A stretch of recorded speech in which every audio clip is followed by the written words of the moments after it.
3.4 Why Incentives Don't Work.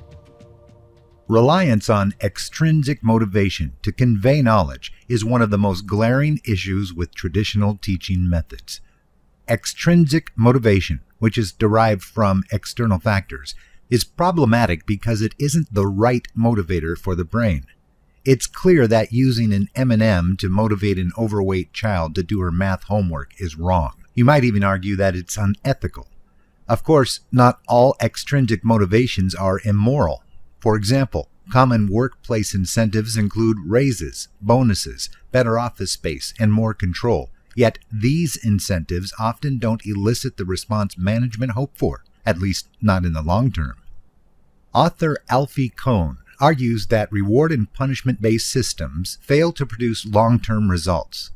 He calls this phenomenon temporary compliance, meaning extrinsic motivators only work for simple tasks over a short duration. Have you ever failed to keep up with a new exercise plan or diet? You were likely suffering from temporary compliance, in that the reward of losing weight was only captivating enough to get you to perform for a short period of time. Unless you found an intrinsic motivator, you likely slid back into your old routine. The simplest neurological explanation for temporary compliance is homeostasis. The brain is always trying to bring us into this state of stability. This means your brain will compensate for unusual stimuli.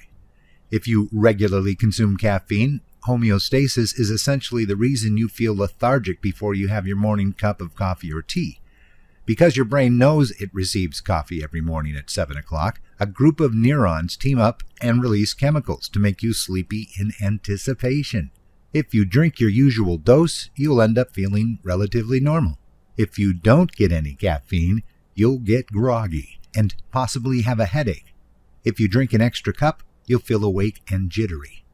What's interesting is that the stimulus doesn't have to be a chemical like caffeine to produce a response in your brain.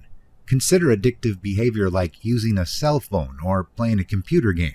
If you use a phone to feel relaxed, your brain will activate neural pathways that make you feel tense in anticipation. If you can't use your phone, you will end up feeling anxious.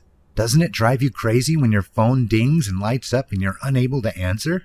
If it doesn't bother you, think about what it does to a teenager. Research shows pervasive phantom vibrations in teens. This pheromone phenomenon is a tactile hallucination caused by your brain perceiving a sensation that is not actually there. Phantom vibrations haunt approximately 9 out of 10 teenagers. They report the sensation while taking a shower, watching TV, or simply walking the dog. Listen, I think your phone is calling you right now. Your brain has an incredible ability to reorganize itself around new experiences, enabling you to quickly adapt to both positive and negative events. Homeostasis can be a subtle and adversarial foe. Your brain's desire to stabilize also occurs in the workspace. Imagine an employee who has just received a major promotion. On their first day, they have sensory overload. Everything is new and luxurious. Their new office is spacious, with large windows and a view. Their desk looks expensive, and their new chair is so comfortable. Everyone treats them differently, better. But after a few years, they normalize the promotion. What used to be extraordinary is ordinary. Yet the only change that took place since the promotion was the one in their brain. Not unlike someone getting hooked on a drug. From a neurological standpoint, the only way they can score another high is by receiving another promotion. As far as your brain is concerned, extrinsic motivation is a drug. It will make you feel good for a while, but you can never get enough of it. Another issue with behaviorism is that it is fear-based. In the best-case scenario, a learner is afraid of not receiving positive reinforcement. In the worst-case scenario, the learner is afraid of receiving punishment. Both of these situations are stressful and therefore raise cortisol levels.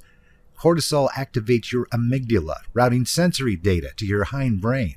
Instead of processing information in your PFC, you're in flight, fight, or freeze mode. You can't help it. It's an automatic response to fear. Cortisol is a hormone produced by the adrenal glands. It helps your body respond to stress and the fight, flight, or freeze response associated with me. Furthermore, unless you receive a positive reinforcement in the behaviorist system, your RAS filter is likely set to filter out the positives. Remember how your RAS acts as an information filter based on what you deem as important or necessary for survival? It's the reason you can suddenly hear your name when it's called in a crowded room. Let's say that Adam loves his job, but for one reason or another, he's been late for a week straight. His manager calls him into her office and says something like, "You've been late 5 times this week. I'm going to dock that time from your pay." While you might argue that Adam deserves to be punished, that punishment recalibrates his RAS filter.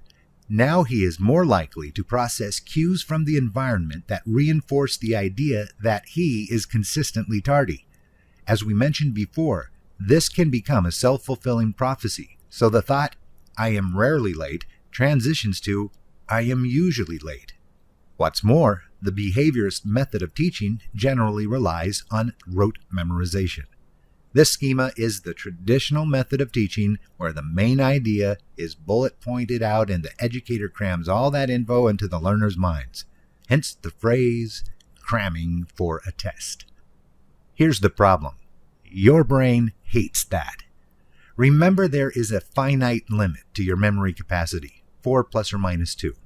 When the educator starts rambling out bits and pieces of information, the learner quickly experiences cognitive overload, and the amygdala does its thing, routing information to the reactive hindbrain. In this method of teaching, educators are happy if learners retain even 20% of the information they presented. What a waste of time.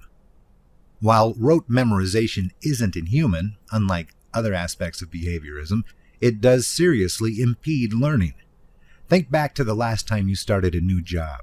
Do you remember receiving pages and pages of checklists, action items, and procedures to memorize?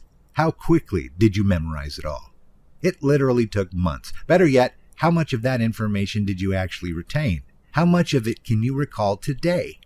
Rote memorization does not work within the limits of cognitive ability. It's important to note that most people don't intend to use the behaviorist method. In fact, most people don't intend to use any method at all. They simply mimic how their parents, teachers, and professors taught them. What's more, many parents and educators approach teaching with an intuitive feel, and going with their gut works, at least sometimes. Educators sometimes end up performing what neuroscientists consider the right method by accident, even if it is only partially correct.